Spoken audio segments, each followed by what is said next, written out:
Oke, Assalamualaikum warahmatullahi wabarakatuh. Kembali lagi bersama saya Arif Syahbudin dengan NRP 0919040020 dari kelas D4 Teknik Otomasi 5A.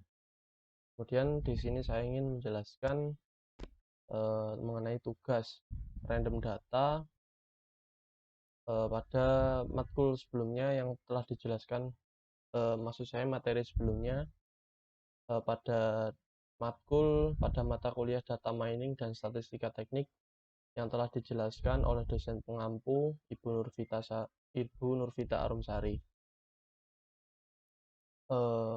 Pada pertemuan kemarin menemui tugas atau saya mendapatkan tugas yaitu untuk melakukan random data pada software Minitab. Langsung saja kita menuju tugasnya, yaitu tugas 1, lakukan random data sesuai dengan tutorial yang telah diberikan sebanyak 100 data dengan upper 0,9 dan lower 0,1. Kita langsung saja menuju software Minitab. Ini ada beberapa menu pada tab, yaitu File, Edit, Data, Calc, Start, Graph, Editor, Tools, Window, Help, dan Assistant. Kita pilih menu Calc, kemudian kita pilih pada menu Random Data.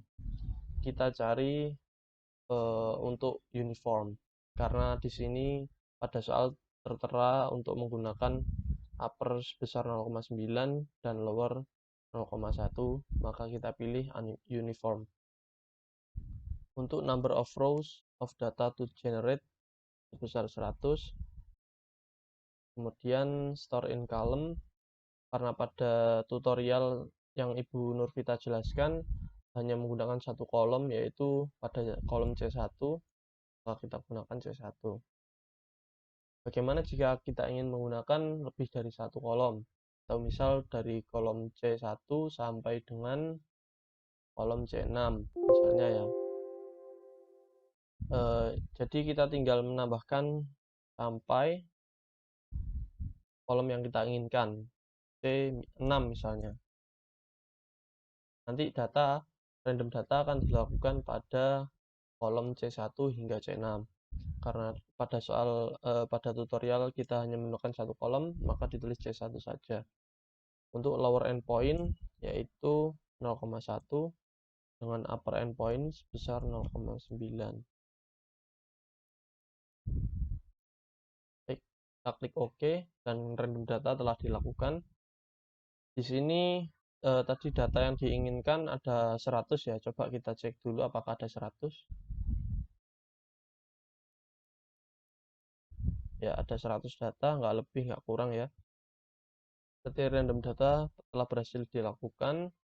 Kemudian kita beri nama sesuai dengan soal, yaitu daya PV dalam kurung atau satuannya dengan kilowatt. Ya, kurang lebih seperti ini. Kemudian kita menuju pada soal yang kedua, yaitu data hasil random diset sebagai daya variabel. Sudah. Kemudian kita menuju soal ketiga, yaitu lakukan identifikasi pada data yang telah dirandom.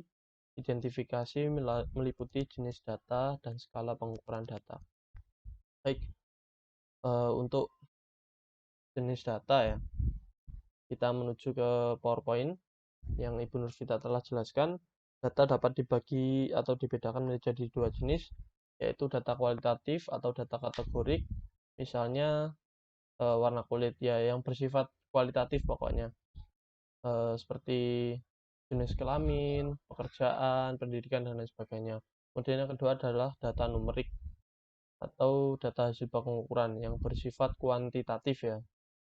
Misalnya tinggi badan siswa dalam bentuk satuan cm, usia dalam bentuk satuan tahun, atau dan lain sebagainya. Atau salah satu contohnya pada soal yang kita kerjakan kali ini, yaitu daya PV menggunakan satuan kilowatt. Sehingga jenis data yang digunakan pada soal ini menggunakan data numerik. Kemudian untuk skala pengukuran ya, tadi soalnya pada jenis data dan skala pengukuran. Untuk skala pengukuran ini dibagi atas 4 ya, dibagi menjadi 4, 2 untuk data kualitatif, kemudian ada 2 untuk data numerik. Karena pada soal menggunakan data numerik, maka kita abaikan untuk yang nominal dan ordinal, sehingga hanya tersisa interval dan rasio. Apa bedanya interval dan rasio? Untuk skala interval ini, di mana jarak interval atau interval antara dua titik skala itu diketahui. Skala interval mempunyai sifat skala ordinal dan ada satuan pengukuran, contoh temperatur. Kemudian yang kedua ada skala rasio, atau suatu skala yang mempunyai sifat skala interval dan mempunyai titik nol sejati atau nol mutlak, contohnya berat badan. Nah, data di sini, daya, ini termasuk dalam skala rasio, karena skalanya mempunyai sifat skala interval dan mempunyai titik nol sejati. Jika pada suatu benda tidak mempunyai daya, maka daya yang tertulis pada pengukuran harusnya 0, sehingga data ini pada kolom C1 termasuk data numerik dengan skala pengukuran jenis skala rasio.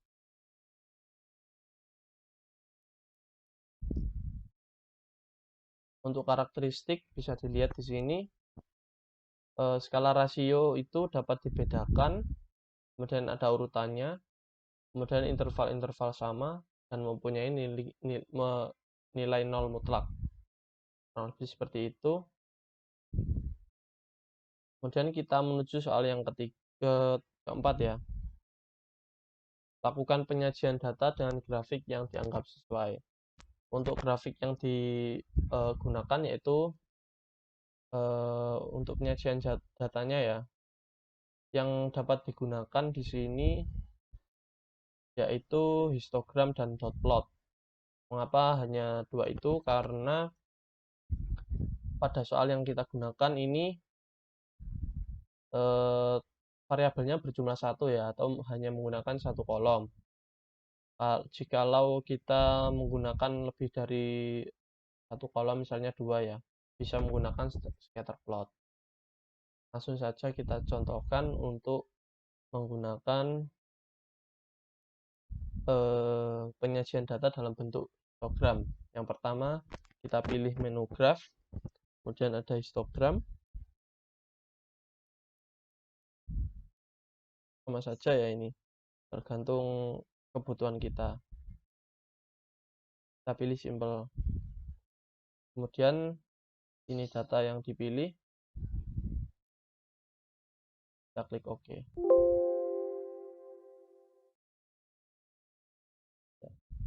Oke. Baik, seperti inilah kurang lebihnya histogram dari daya. Untuk sumbu Y-nya ada frekuensi, kemudian pada sumbu X-nya ada daya. Besarnya daya dalam bentuk kilowatt.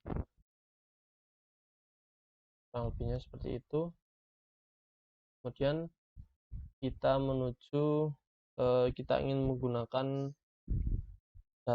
penyajian data dalam bentuk dot plot. Kita pilih graph, kemudian kita pilih dot plot. Kita pilih simple aja, dan kita pilih datanya, kita klik OK. Dan muncul dot plot of daya dalam bentuk kilowatt. Jadi di sini dijelaskan dalam suatu dalam suatu skala ada beberapa daya, ada beberapa contoh daya pada suatu skala ya. Di sini 0,12 ada 2, kemudian lebih dari 0,12 ada 4, ada 3, 3, 2, dan seterusnya. Kurang lebihnya seperti itu.